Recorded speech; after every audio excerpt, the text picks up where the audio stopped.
Hey Francis, welcome to the Tech Leadership Podcast. How are you doing today? Doing pretty good. It's a very warm day here in Montreal, and I'm in the basement, but even my basement is hot. So, how about you, Sankeet? Yeah, I had a really busy day at work, and I did a podcast earlier today for a watch channel. So I'm attending an event in 2 weeks' time in London. It's called World Time UK, and I interviewed the founder of that event today. So that should be Nice. interesting when it goes live. So yeah, this is the second podcast of the day. So yeah, working hard. This is a busy day. Two podcasts plus a regular day of work. Yeah, I did have an introduction call with someone else from Canada after this call, but unfortunately that got cancelled. Uh, so yeah, this is the final recording of the day, and then off to bed. Yeah, have to take care of not burning the midnight oil. Yeah, definitely. We have to keep going. So yeah, why don't we start by telling the viewers something about your background and what you currently do? So I'm now an executive coach, working with the tech leaders, mainly technical co-founders, VP of engineering, CTOs. And my background, this is kind of my third career. That's how I'm starting to think about it. And the before that, I had a long career in engineering management, proper tech leadership, and started a long time ago as a developer, mainly working in the open source free software, as it was called at the time, um, projects, and then in cloud and developer infrastructure. Cool. Uh, so I think when we talked about previously, we said all the technology leaders need to have technical skills, but I think the one of the important thing that no one talks about is what other skills, what kind of soft skills they need, and I think that's what we're going to focus on today. So are you able to shed some light on that?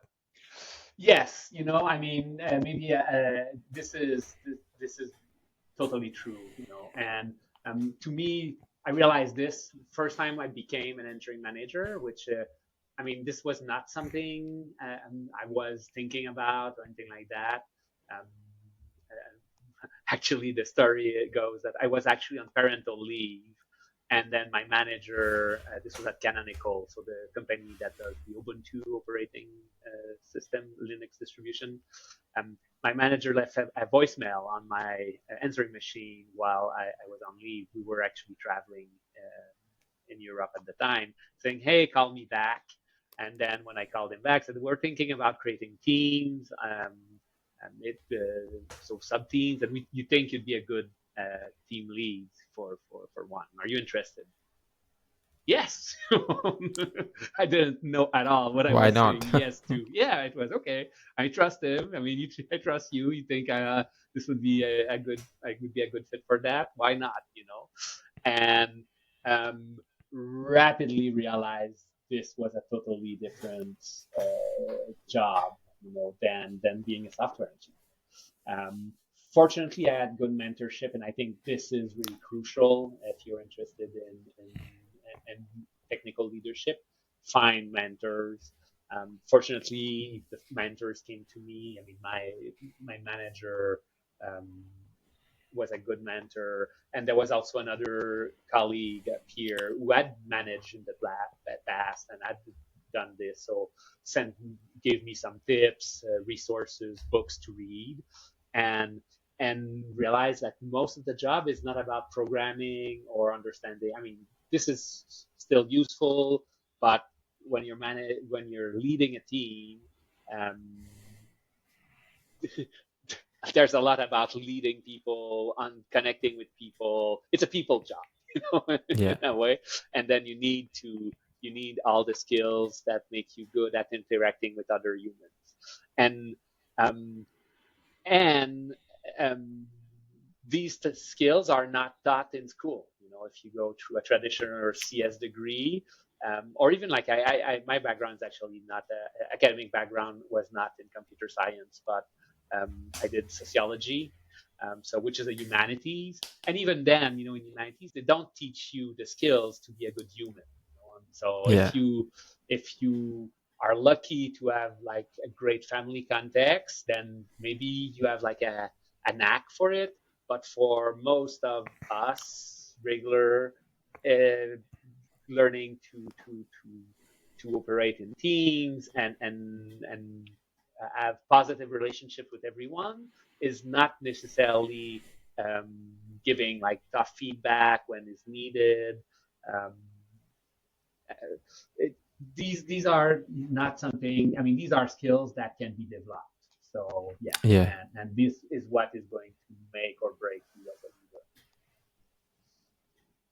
Yeah, I think I totally agree with like a people management role they're quite tricky because and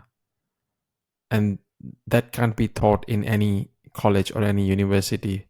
I think that only comes with experience because you meet all sorts of different kinds of people and everyone needs to be managed differently. And like you said, you have to build that relationship with them to be able to trust them and get the trust in return. Yeah, and so I, there's a lot of people making a distinction between leaders and manager. In a way, management is also a technical skill. How do you run a meeting? How do you set objectives? How do you have like work on a career development plan? There's a lot of specific aspect, and they are actually good resources on how to learn these skills. The one, but um, the technical skill of management, technical here in the sense of like, following a recipe or a system in the same way that like programming is a technical skill. Or these yeah, can be taught, can be learned, and there are management school and even engineering management school. But the what's missing is what, and this is more related to the experience, is actually the messiness of human relations. This is human relations interacting with individuals who have all their own their complexity. That is something that um, can this is the part that is usually missing. How do you teach empathy, curiosity?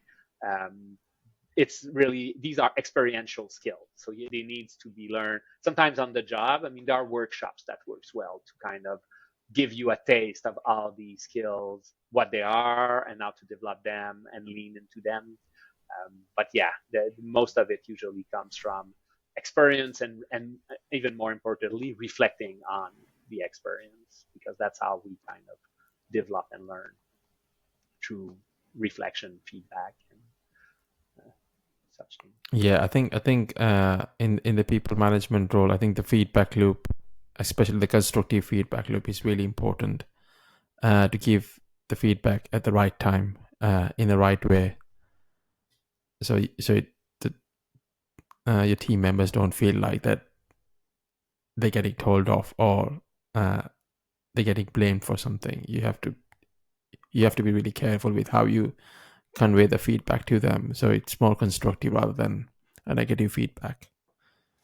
Yeah, I mean, and when I was doing, so at Salesforce, I was doing workshop at the end there. I was kind of preparing my transition into this new this new career, and I was doing workshops on how to give feedback and how to, and the way I was framing it is feedback is a conversation, and um, if you kind of old and then like the only time you give feedback it becomes very structured, and or I mean the worst case is you give feedback in the annual performance review, which is like too late to and then it's usually tied with all the financial incentives, which makes like the um, I mean, skew the conversation a lot.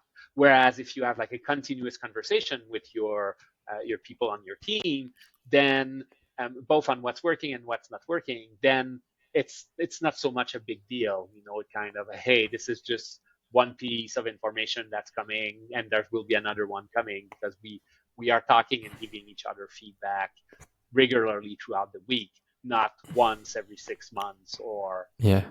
even worse, every year. Um, so that changed the old nature of the task and the challenge. Yeah, I don't understand the traditional way of doing feedback and reviews, which was every 6 months or every quarters.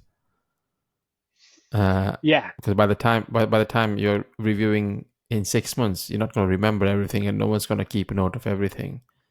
totally. So the way I approach this is, if I observe something today, I give the feedback today as well, because it's easier for the team member to work on something smaller rather than you Exactly. give them a list of things every 6 months. And if you do this again and again, by the time it comes to the review, they might have solved most of the problems by the time it comes to the review, and Yeah, it's a win-win for both of us. totally. Yeah, I mean, the semi-annual or even quarterly feedback review cycles are um, dysfunctional in many places. Um, and because it becomes such a big deal, there's so much investment that in time that the management, and even like because sometimes you have a 360 aspect, so everyone is kind of participating in this evaluation cycle. The number of hours that's put in, I mean, nobody's really asking, are we getting what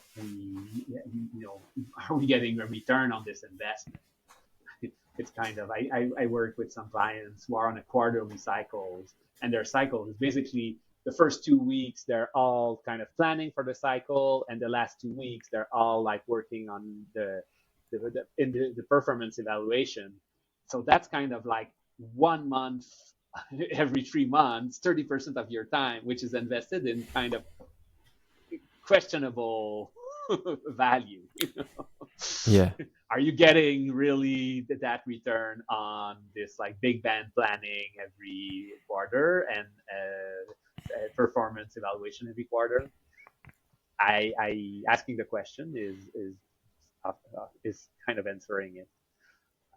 There is something interesting around because performance reviews has been kind of an innovation. It kind of appeared, I think, in the late 90s, and it came both from HR, well-meaning HR department, and I mean, you could talk to people then who would say, well, we're doing this because that's to ensure that managers have at least one conversation where they report per year, which is kind of mind blowing. Kind of, what? This seems like it's like using a bazooka to kill a yeah, fly, kind of. You're setting this whole thing just to make sure that managers talk once per year to their employee. This doesn't make sense. There must be a better way.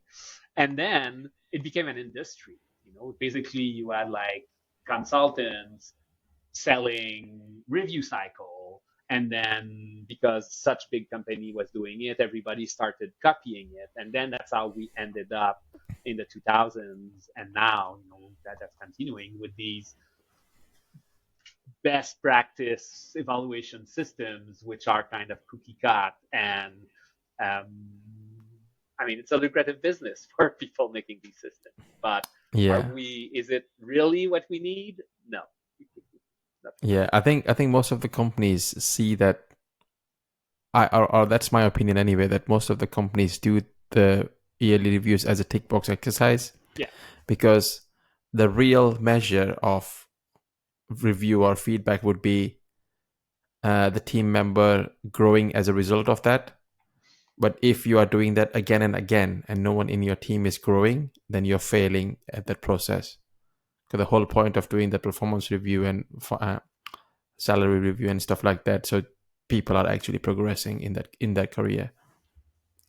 Yeah, and it's mixing also often when you tie it with the so it's kind of a review cycle and a performance distribution. The incentives becomes very skewed. It's kind of because is this really about growing me, or it's about like um, or it's about like rewarding me, or and then this is not the financially. So these are really the incentives are not necessarily Yeah, I think that's a bigger topic in itself. We should do another video on that. aligned. Well, Yeah. yeah, I mean, this will be a soapbox video, I guess. Yeah. Uh, so for someone who wants to be a tech leader, what sort of soft skills would you suggest them to develop before they get into the role? Because sometimes you are just thrown into the role, and you come from a technical background. You don't know nothing about people management. It does become really challenging. Like, for example, it took me at least a year to get comfortable with that role. Yeah. Well, I'm interested in this. You probably did this transition more recently than I did, so I'm interested in what would you say is the first thing that you would recommend to a tech leader? I'm interested in your answer to I this think I question. I think I like think this for question, me, but yeah, I think for me, the first thing I would sort of work towards is the relationship side of the things. Even you are working as a developer, the way you work with a fellow developer or fellow project manager or whatever that is, a junior developer, the way you give them the feedback if you're a senior developer, learn how to, because I'm guessing if you're moving towards management, you are probably at a team lead or senior developer level. So practice that, creating relationship with your peers and with your junior developers. Uh, have that mindset of growing the people below you, and you will grow as a result of that. So that's really important thing when you are a leader, that you can't constantly think about your growth. You got to think about growing your team, and you will grow as a byproduct of that. yes, yeah. So growth mindset, cultivating the growth mindset for yourself and for others, and learning to cultivate relationships. Yeah, I think this is the place to start. What I would add to that, so a couple of things. So the first one, and this is related to the growth mindset to a certain extent, I would say that one of the first things to develop, and this is, uh, like I said, uh, well, like something that's very important that a point that's very important here is that I think in a way being a good human makes you a good leader. The skills that are necessary for being a good manager, a good leader, are skills that will make you a better human in many ways. So relationships and so from that perspective, one of the key thing to pay attention is developing some self-awareness. Because Yeah. we so developing this reflective capacity on okay, what's happening for me, what am I thinking, what am I reacting in these circumstances, and taking a little bit of distance with how we are reacting in our normal, and then becoming a little bit more intentional about that's kind of a foundational skill for the growth mindset, developing some self-awareness and some self-reflection. For the relationship part, um, the two key foundational skills would be developing and leaning into curiosity and empathy. These two things that will help to relationship because so developing empathy means being able to and there are two level to empathy. Like there's emotional empathy, so feeling what other people are feeling, and then there's the cognitive empathy, which is more about like trying to see it from their perspective. What is it?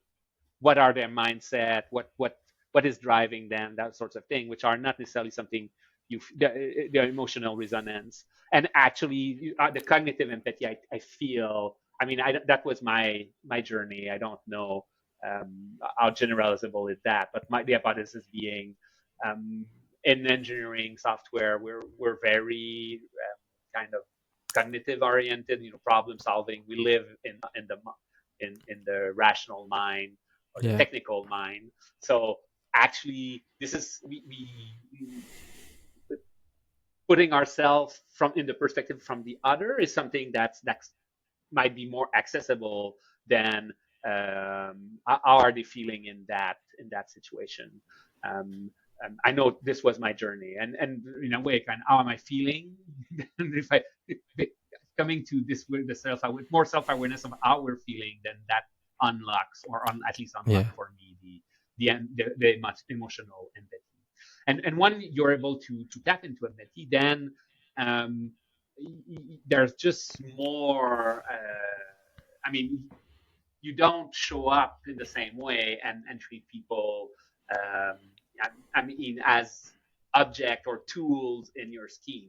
They're kind of you're able to fully relate to them as humans, which begs them to reciprocate and so yeah, developing leaning into empathy and leaning into curiosity helps with that, which is being curious, because sometimes we don't know what people are thinking or why are they thinking this is a good idea. And so asking questions and really listening to the answer, not asking a question to confirm or to confirm our own narrative, but really curiosity comes from not knowing. I don't know why Yeah. Sankik is reacting like this, and so I'm going to ask and be curious about your answer Yeah. and yeah, not judge while listening. Discernment is important, especially if you're a manager or a leader. Yeah. But discernment comes after having like a full understanding of what's there. And this is something that um, even if you never step into the management track and you stay as a senior on the technical track, so staff engineer, principal, these skills will become important, even if you're not reporting, if you don't have people reporting to you, because um, it will just make you better at influencing and getting people to work with you. Because when you design a systems, you will need to work with stakeholders, other teams, people on the team, convince them, and these skills will be also useful in that context. Yeah, I think what you just mentioned, I've experienced it in my role as well. Like, you to build that relationship with your team and with the stakeholders and with other members of the business is quite important. Because there always comes a situation where you need to use those relationship uh, uh, in achieving some things in the business. And one of the other thing I've found really useful as well is to develop that communication style with the team. Because when you have a team of people, it's not like when you're working with your peers and if you need to inform something, you just send them an email or a message and forget about it. Because when you have a team, if you message them to do something or to read something or to pay attention to something, if that doesn't happen, I am still responsible for that. So as a leader, you need to make sure that that thing happens. So it's not just that you've sent a message and then you can forget about it. You need to make sure Yeah. that that thing is done. Well, yes, and even before it's done, in a way, you have to make sure that it's understood. Yeah. Because what you kind of know what you wrote and what it meant, but I mean, there's a leap to assuming that what you meant was what people understood. Yeah. And if this is understood, then there's no way it's going to get done. If something gets done, it probably won't be the right thing. So there's no such thing as one-way communication, or when you do that, it it it it you are walking on thin ice. You will be surprised. So you need the feedback of, okay, is what has been understood. You know, this yeah, the it's, I mean, technical metaphor here, communication. I mean, it's more like the TCP protocol than the UDP protocol. You know, each packet needs to be Yeah. acknowledged. Yeah, definitely. Cool. So before we wrap up, if any of the viewers are interested in getting some coaching session with you, how can they get in touch with you? Easiest thing is to connect with me on LinkedIn. That's yeah, LinkedIn is my Rolodex. And so, Francis, if you search for me, Francis Lacoste on LinkedIn, you'll find me, and just connect with me. Always happy to have a conversation. Otherwise, I have a website. It's called thevp.coach. You can, which will link to my LinkedIn profile and as a link to book and find with me as well. Yeah. Cool. What I'll do is I'll put all the links in the description below, so no one has to go to LinkedIn and search for anything. Even better. Cool. But yeah, thanks for spending some time with us today. It's been a pleasure. It was a pleasure, Sankey. Yeah, and to the viewers, if you like this conversation and if you want me and Francis to come back again on a different topic, then let us know in the comment section below, and we'll ask Francis to come back again.